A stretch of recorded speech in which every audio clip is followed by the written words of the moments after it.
I just use this because it goes with Purim, but the Nazis, were they tolerant?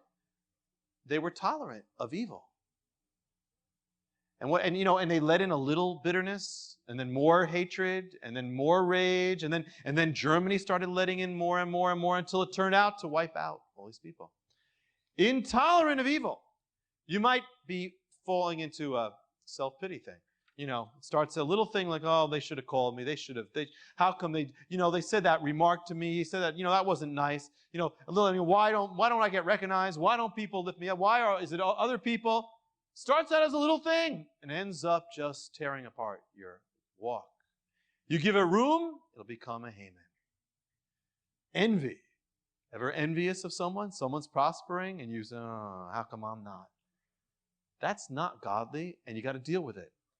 God has what he has for you, and that's it. And that's all you need. It's more than enough. He doesn't have what he has for you for someone else.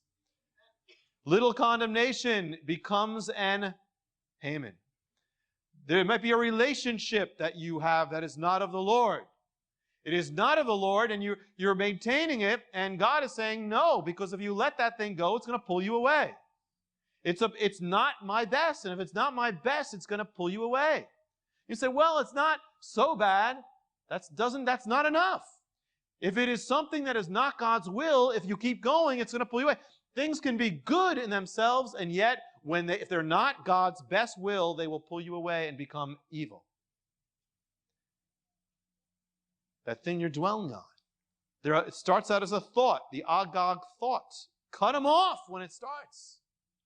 That activity that you do that's not leading you closer to God. The more you give, the more it pulls, the more it takes. Cut it off. That Agag questionable thing.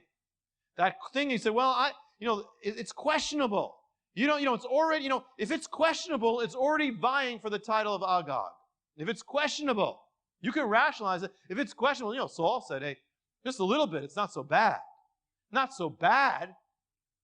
But what happens is it becomes so bad. Haman. Think about it. Every addiction begins with an Agag. Every alcoholic begins with an Agag, just a drink. Not so bad. Just one little drink, and they end up with a Haman addiction. Every drug addict begins with an Agag puff or an Agag hit and ends up with a Haman addiction. Everyone whose life has been ruined by an adulterous relationship, everybody whose family has been ruined by an adulterous relationship, it began with an Agag flirting, Agag indulging in the mind. Everybody whose career has been destroyed by the exposure of dishonesty began with an Agag white lie, an Agag cutting the corner, and ended up with a Haman scandal. Cut off the Agag, and you won't have to deal with Haman. The Agag lust. How do you deal with it? A little lust? No. It doesn't work. Lust is not meant to stop. It doesn't work. A friend of mine, the enemy was condemning him for a lust, that something that happened years before. And as he's getting feeling all this condemnation about it, the song comes on the radio. In it has sensual sounds, and it's the enemy. And then he's put in a room to stay overnight with full of cable channels that have adult things. And he wanted to pray with another brother, but his cell phone got cut off. And he ended up turning on the TV, and he just fell into it. You're in a hotel room, there's cable on it, you better watch before you turn on the television set. If you don't know what's on it, maybe better not to turn it on. You can't have a little. You can't play around.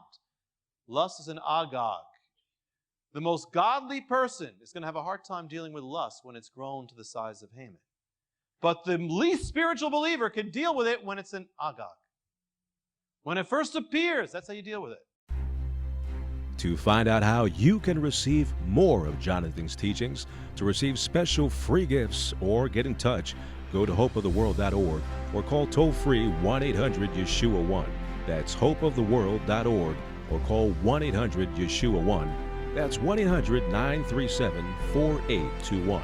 You can also get more at Jonathan Cahn's Facebook page or write us direct at Hope of the World, Box 1111, Lodi, New Jersey 07644, USA.